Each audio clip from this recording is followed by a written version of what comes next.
Let's look at the latest on the business front. Australia's markets bracing for another big fall tomorrow when they reopen after the public holiday.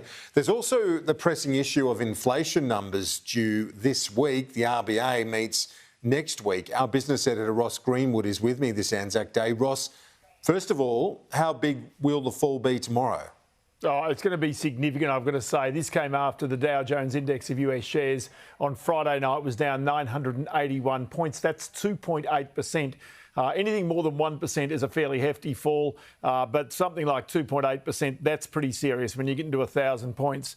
Now, you can see here that on Friday, the ASX 200 was down by almost 1.6%. So it was already falling in advance of the US market falling. But then you go to the futures market, which gives you an indication of what will happen when the markets open tomorrow. And they're suggesting another 1.6% fall tomorrow. So that's going to be the best part of another 150 points wiped off the ASX 200 tomorrow. So, you know, cumulatively, these are big falls. And when you consider that just going back to last Wednesday or so, the markets were really getting very close to all-time record highs. You know, it has been a sudden turnaround for these markets.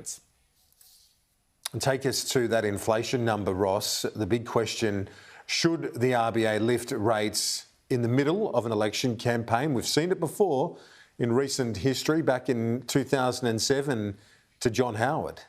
So the answer is that the Reserve Bank should increase the interest rates in May. So in other words, when they meet on the first Tuesday of May, they should increase the interest rates. Will they? Well, that is entirely up to them, because they have indicated so far that it's most likely going to be later in the year. Most of the major banks have the forecast to be in June after the election. But the reality is, when you see the other central banks of the world raising rates as rapidly as they are right now, when you see inflation taking off, not only here but in other parts of the world, what you can see is there is really a pattern here that interest rates inevitably are going to rise and be significantly higher in 12 months and 24 months' time than what they are today. So the forecast for the inflation number, which comes out on Wednesday, is for 4.6%.